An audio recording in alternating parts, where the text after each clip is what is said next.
My name is Tandi Seasway. It means for the hope of the people and the love of the nation. And last night I had the pleasure of, and when I say pleasure, I mean it very sarcastically, of being involved in an unfortunate incident. And I actually restructured my piece that I'm going to perform for you all because of the incident that happened last evening. So if you all can bear with me.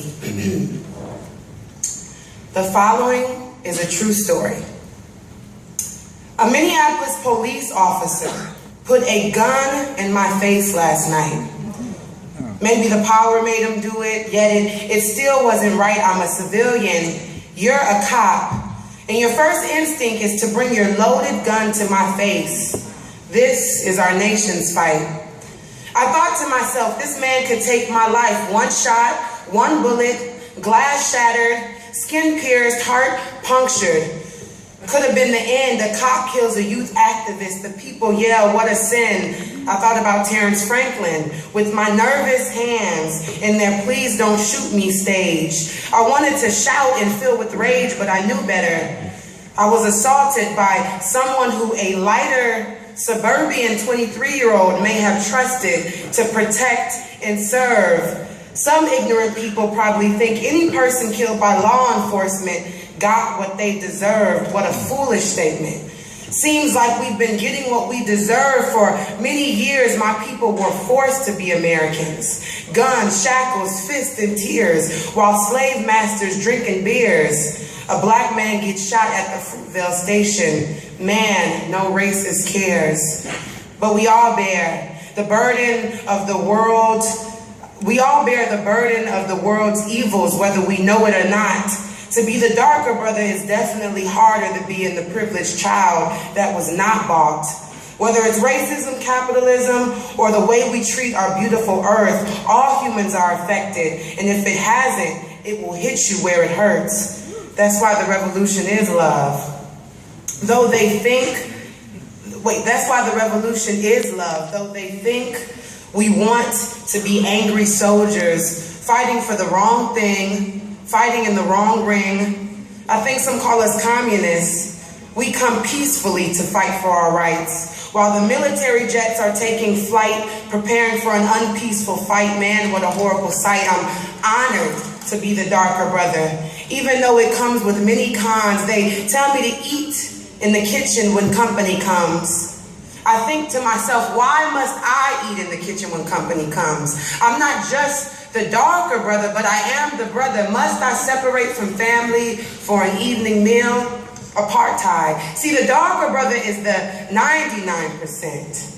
And the 1%, well, must be the lighter brother or the whiter brother or the richer brother. And we all know who the head of household is that demands that I eat in the kitchen when company comes. Head of household, our system, our government, some of our politicians, oppression. We do not ask to be oppressed, yet the oppressor deems that it is fit.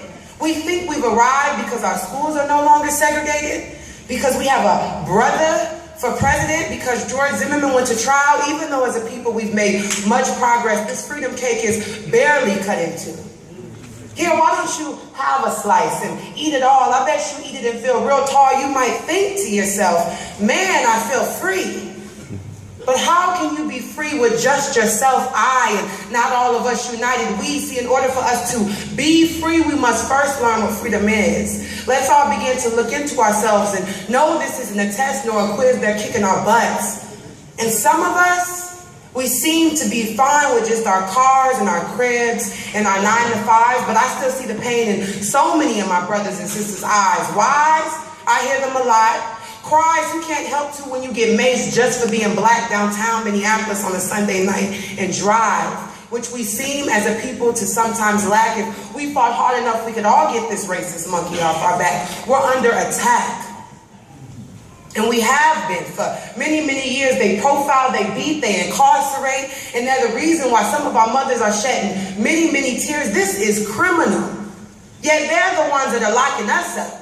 Yet some won't get off their couch and sip from this freedom fighter / revolutionary cup. See, the greatest weapon in the hands of the oppressor is the mind of the oppressed. Yet we still buying J's, watches, gold and silver downtown at Waka Flocka, just trying to impress. Nevertheless, I still must stress, why is it that only my people get all the negative press? See, we come from kings and queens, and that's something that's more than great, yet it's my people who receive all the high interest rates. But please don't get me started on that, because with all the things my folks invented, our pockets ought to be real, real fat.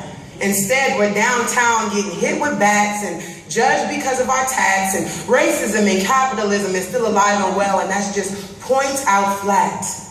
To me, this isn't black versus white. This is wrong versus right, and I can only speak for myself, but I don't take the wrongs that they do to our people very light. Most of us were given sight, so we see what's going on. So to be neutral in this oppressor versus oppressed situation is equally as wrong. Strong is a word that defines my people. Long is an understatement to describe the timeline for which we've been dealing with this crap. It wasn't just my people. They enslaved all other races all over the map. So see, they've always been bullies. And cops and slave masters turned into 21st century cops and CEOs. When dealing with cricket people in power, there's always cons and there's rarely pros. And when there is a pro, we think we've reached the finish line. We've reached the end, but we must remind ourselves that that 18th century slave master is not for us. He's not our friend. He doesn't care if we live or die, yet he's giving seatbelt tickets like crazy.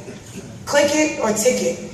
Well, I say to him, no jobs, no peace. Because I'm seeing way too many of our homeless youth in our streets. Education and wealth isn't out of their reach, but then again, some of us are fine with just a car and some beats. They're still Willie lynching us. Just in a different kind of way, and it's not enough just to sing, we shall overcome someday. Don't get me wrong, the Negro spirituals are a beautiful thing, but for a real revolution to come, we're going to have to do a little bit more than just sing.